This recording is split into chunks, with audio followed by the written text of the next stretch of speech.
imagining this service that we'd really like to grow, this health and social integrated service that sits around a patient, with them in the centre and lots of people around them, me included as the GP, just going forwards to this new NHS idea of helping people with long-term conditions. So again, you've got the patient in the centre and they've got a house of care structured around them. So you've got your commissioning as the foundation, you've got patient information as a pillar, you've got all the healthcare professionals as another pillar, and then you've got all the services available on the roof. And yet again, I think there needs to be somebody in the house with that patient, just having a cup of tea with them, explaining to them how to navigate through keeping their house healthy. And if you are alone, then an advocate is the ideal person to do that. This film invites clinical commission groups to commission an important new advocacy service for older people affected by cancer. The service has been developed by Macmillan Cancer Support and the Older People's Advocacy Alliance, following Macmillan's Walking into the Unknown of 2011, which identified older people as a particularly disadvantaged group with regard to cancer care. Older people suffer unequal treatment, lack of fairness and transparency in decisions about their care, high levels of social isolation, and, more generally, lack a voice. The new service targets these issues in a cost-effective way. It recruits and trains peer volunteers who are themselves older and have experience of cancer to, in effect, walk alongside people affected by cancer and provide them with personalised support. The service is fully inclusive of BAME and LGBT groups. The development and trials of the service were originally funded by the Big Lottery. With the benefits, including cost benefits, proven for both people affected by cancer and health professionals, the service is now supported by Macmillan and is fully operational in 13 areas across the country. Jagtar Danda, Head of Inclusion at Macmillan, explains why Macmillan provides funding. So Macmillan is funding independent advocacy for older people affected by cancer because we know through lots of evidence that older people are really struggling with the different transitions when they are told they have cancer, when they then go through to active treatment, when they then have follow-up care. Through all those different transitions, we know that there are lots of issues around communication breakdown, that sometimes the information is overwhelming, sometimes it feels that that information is one-sided. So as a result of that, people need to feel that they can have an informed choice through an independent advocate or someone who can provide that support so they can navigate the complexity, I guess, of the health and social care system. Yeah, I want to cope without it. There's definite that, you know what I mean? I know I wouldn't have done.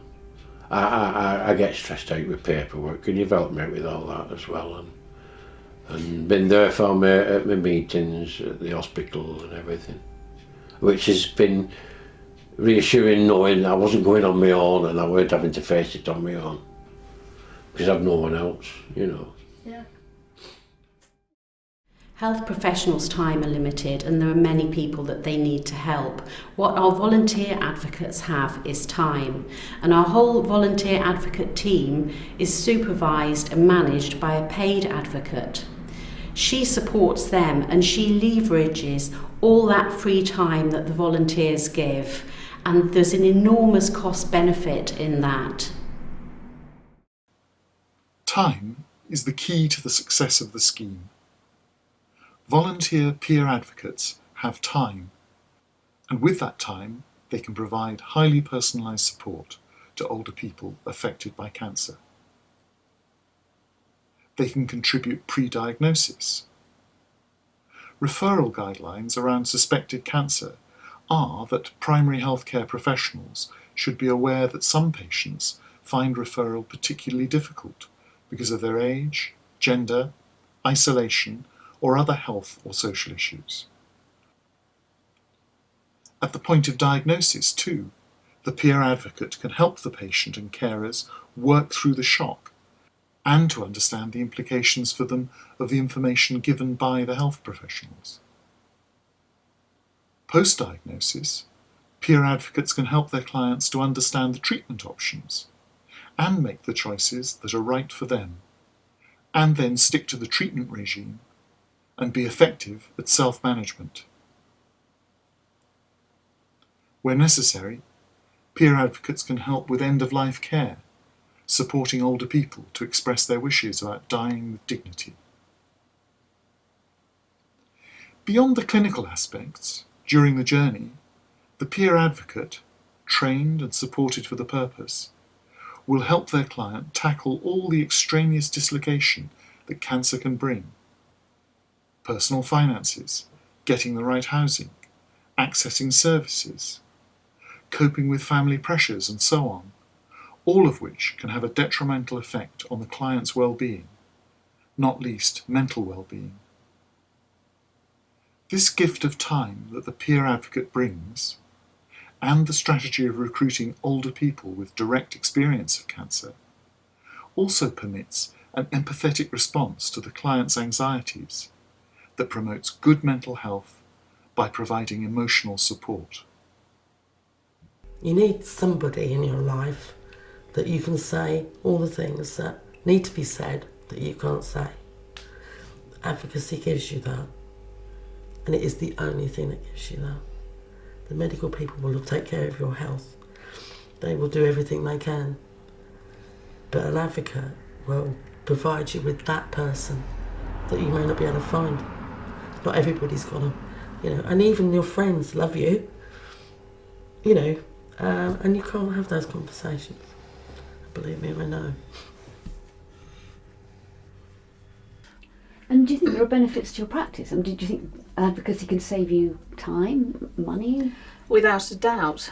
So much of what we do is not what we're trained to do. So you go through medical school, you learn about how to be a doctor. Yes, of course your patients appreciate the fact that they're coming to see an expert, that they can present their symptoms, and someone with a little bit of knowledge who's kept themselves up to date will work out what's wrong with them and hopefully make them better.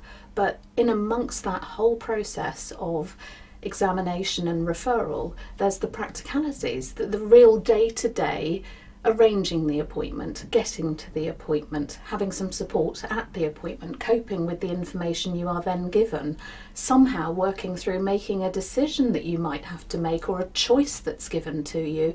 The practicalities of that can be overwhelming.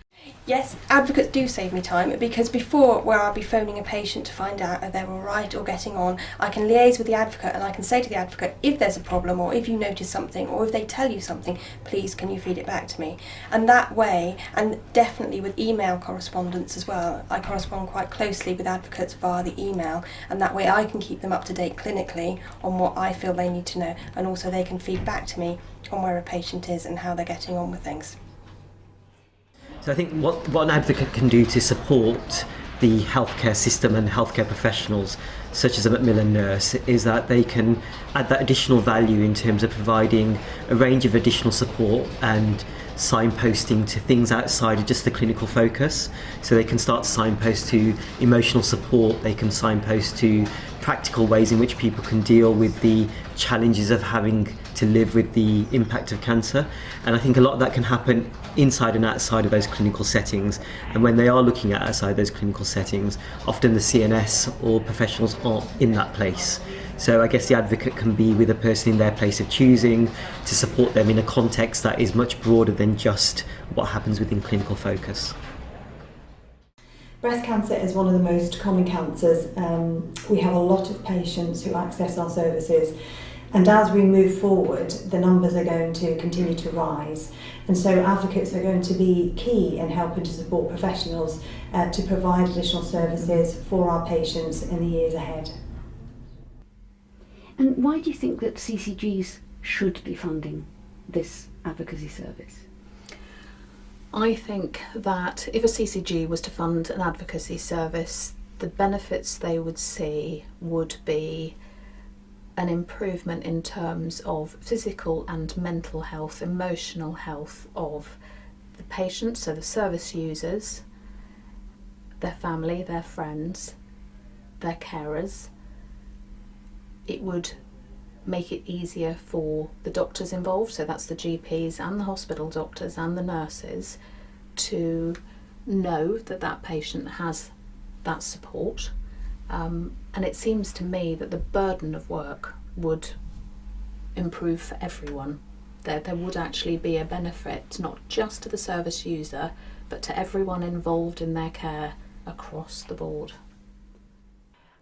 Advocacy, good quality advocacy, can actually have a massive impact on the smooth running of health and social care systems for the council. It can increase the speed of discharge, say, from hospital. It can improve the actual quality of the experience because people are making better and more informed choices. For the individual, it's a single journey. For the advocate, they've seen multiple journeys and can support and advise using their wealth of expertise. And that actually is very, very beneficial because it enables people to make better decisions. And that means that we have less complaints. So would you recommend anybody else with cancer to ask for an advocate? Yes, I would. Yes, I would. Yes, I would. Because not only that, it will protect them through their times of breast cancer, and also they won't be alone at that time, in their times of need. For more information and the contact details of your local advocacy service, please see www.opaalcopa.org.uk.